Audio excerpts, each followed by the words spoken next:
بسم اللہ الرحمن الرحیم۔ شروع اللہ کے پاک نام سے جو بڑا مہربان اور نہایت رحم کرنے والا ہے۔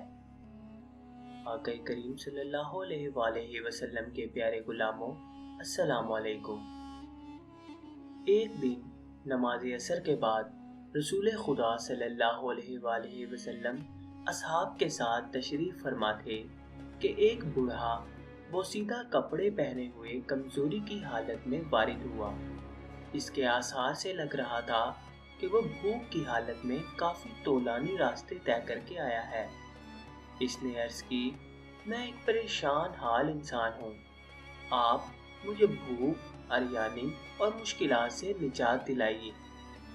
رسول خدا صلی اللہ علیہ وآلہ وسلم نے فرمایا، فی الحال میرے پاس کچھ نہیں ہے، لیکن میں تجھے ایک ایسے شخص کی رہنمائی کرتا ہوں جو تیری حاجتوں کو پورا کر دے گا، اور نیکی کی طرف رہنمائی کرنے والے اس شخص کی مانند کہ جس نے خود اس کام کو انجام دیا ہو۔ اس کے بعد حضرت صلی اللہ علیہ وآلہ وسلم نے جناب بلال رضی اللہ تعالیٰ عنہ کو حکم دیا کہ اس بوڑھے کو در فاطمہ رضی اللہ تعالیٰ عنہ پر لے جائیں۔ جب وہ بوڑھا حضرت علی رضی اللہ تعالیٰ عنہ کے بیت الشرف پر پہنچا تو اس نے اس طرح سلام کیا، السلام علیکم یا اہل بیت النبوت، اے خاندان نبوت آپ پر سلام ہو۔ آپ نے سلام کا جواب دیا اور دریافت فرمایا کہ تم کون ہو؟ اس نے کہا کہ میں ایک مرد عرب ہوں، رسول خدا صلی اللہ علیہ وآلہ وسلم کی خدمت میں حاضر ہوا تھا اور ان سے مدد کا تقاضا کیا تھا۔ انہوں نے مجھے آپ کے دروازے پر بھیج دیا۔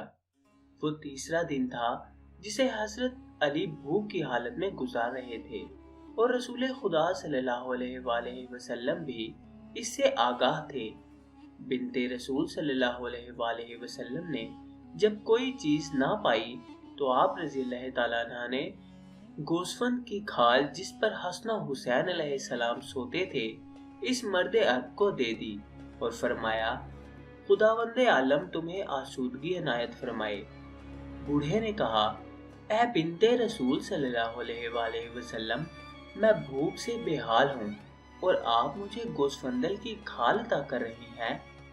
جیسے ہی جناب فاطمہ رضی اللہ تعالیٰ عنہ نے یہ سنا، اپنا ہار جسے عبد المطلب کی صاحبزادی نے آپ کو ہدیہ کیا تھا اس مرد عرب کو دے دیا۔ وہ بوڑھا ہار لے کر مسجد میں آتا ہے۔ اس نے دیکھا کہ رسول خدا صلی اللہ علیہ وآلہ وسلم اصحاب کے درمیان تشریف فرما ہے۔ اس نے عرض کیا، کیا رسول اللہ صلی اللہ علیہ وآلہ وسلم، آپ کی بیٹی نے مجھے یہ ہار عطا کیا ہے اور فرمایا ہے کہ میں اسے بیچ دوں، ممکن ہے خداوند عالم میرے کاموں میں وسعت عطا فرمائے۔ حضرت صلی اللہ علیہ وآلہ وسلم رونے لگے اور فرمایا، کیوں کر خدا وسعت اور راحت نہ دے، جبکہ اولین و آخرین کی عورتوں میں سب سے بہتر خاتون نے تجھے اپنا ہار عطا کیا ہے۔ عمار یاسر رضی اللہ تعالیٰ عنہ نے عرض کیا، کیا آپ اجازت دیتے ہیں کہ میں اس ہار کو خرید لوں؟ حضرت صلی اللہ علیہ وآلہ وسلم نے فرمایا، اس ہار کو خریدنے والے کو خداوند عالم جہنم سے دور رکھے گا۔ جناب عمار یاسر رضی اللہ تعالیٰ عنہ نے مرد عرب سے کہا کہ اس ہار کو کتنے میں بیچو گے؟ اس نے کہا، اتنی قیمت میں بیچوں گا کہ کھانا کھا کر سیر ہو سکوں، پہننے کے لیے ایک یمانی ردہ خرید سکوں اور کچھ دینار جسے میں واپسی پر خرچ کر سکوں۔ جناب عمار رضی اللہ تعالیٰ عنہ نے کہا، میں اس ہار کو 200 درہم میں خریدوں گا اور تجھے روٹی اور گوشت سے سیر کر دوں گا، اوڑھنے کے لیے یمانی ردہ بھی دوں گا اور اپنے اونٹ سے تجھے تیرے گھر تک پہنچاؤں گا۔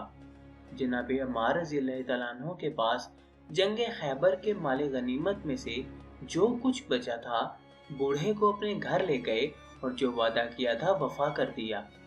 مرد عرب دوبارہ حضرت صلی اللہ علیہ وآلہ وسلم کی خدمت میں حاضر ہوا اور آپ صلی اللہ علیہ وآلہ وسلم نے فرمایا، کیا تو نے لباس لے لیا اور سیر ہو گیا؟ اس نے عرض کی، ہاں یا رسول اللہ صلی اللہ علیہ وآلہ وسلم، اور میں بے نیاز بھی ہو گیا۔ جناب عمار رضی اللہ تعالیٰ عنہ نے ہار ایک چادر یمانی میں رکھ کر سہم نامی غلام کو دیا اور کہا اسے رسول خدا صلی اللہ علیہ وآلہ وسلم کی خدمت میں لے جاؤ اور میں نے تم کو بھی رسول خدا کو بخشا۔ حضرت صلی اللہ علیہ وآلہ وسلم نے اسے جناب فاطمہ زہرا رضی اللہ تعالیٰ عنہ کے پاس بھیج دیا۔ بنت رسول صلی اللہ علیہ وآلہ وسلم نے ہار کو لیا اور غلام کو آزاد کر دیا۔ یہ ماجرا دیکھ کر غلام ہنسا۔